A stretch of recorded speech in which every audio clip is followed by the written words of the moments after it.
MUDA site ಹಗರಣ ಖಂಡಿಸಿ ಈಗಾಗಲೇ ಬಿಜೆಪಿ ಮತ್ತು ಜೆಡಿಎಸ್ ಜಂಟಿ ಪಾದಯಾತ್ರೆಗೆ ಪ್ಲಾನ್ ಏನು ಮಾಡಿಕೊಂಡಿದೆ. ಇವತ್ತು ಪಾದಯಾತ್ರೆ ಅಧಿಕೃತವಾಗಿ ಆರಂಭವಾಗುತ್ತೆ. ಚಾಲನೆಯನ್ನ ಕೊಡ್ತಾರೆ. ಇವತ್ತು ಮುಡಾ ಸೈಟ್ ಹಗರಣ ಖಂಡಿಸಿ ಮೈಸೂರು ಚಲೋ ಹೆಸರಿನಲ್ಲಿ ಹಮ್ಮಿಕೊಂಡಿರುವಂತಹ ಪಾದಯಾತ್ರೆ ಇದು. ಇವತ್ತು ಬಿಜೆಪಿ ಜೆಡಿಎಸ್ ಬೃಹತ್ ಪಾದಯಾತ್ರೆಗೆ ಚಾಲನೆಯನ್ನ ನೀಡಲಾಗುತ್ತೆ.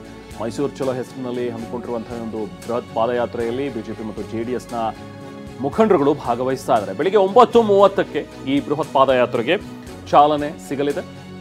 ಈ ಬೃಹತ್ ಹೋರಾಟಕ್ಕೆ ಯಶಸ್ಸು ಸಿಗಬೇಕು ಅಂತ ಹೇಳಿ ವಿಜಯೇಂದ್ರ ಅವರು ಕೂಡ ಪ್ರಾರ್ಥಿಸಿದ್ದಾರೆ. ಚಾಮುಂಡಿ ಬೆಟ್ಟಕ್ಕೆ ತೆರಳದಂತಹ BY ವಿಜಯೇಂದ್ರ ಅದಕ್ಕಿಂತ ಮುಂಚೆ ಮಾತಾಡಿದ್ದಾರೆ.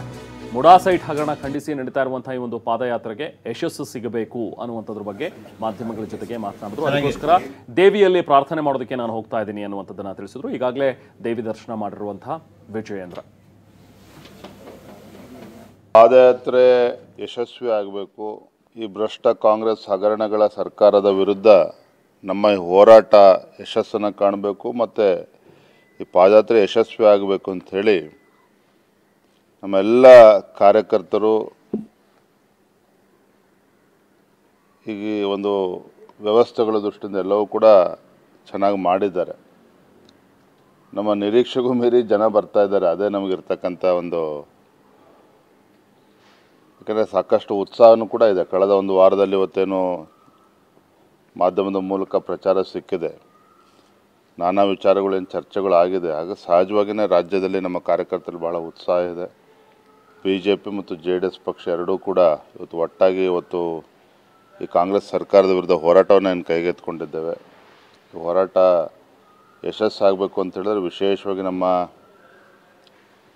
ಮೈಸೂರು ಭಾಗದ, ಮೈಸೂರು, ಮಂಡ್ಯ, ರಾಮನಗರ ಜಿಲ್ಲೆ ಇಲ್ಲಿಯ ಜನಸಾಮಾನ್ಯರ ಒಂದು ಬೆಂಬಲನೂ ಕೂಡ ಅಷ್ಟೇ ಅವಶ್ಯಕತೆ.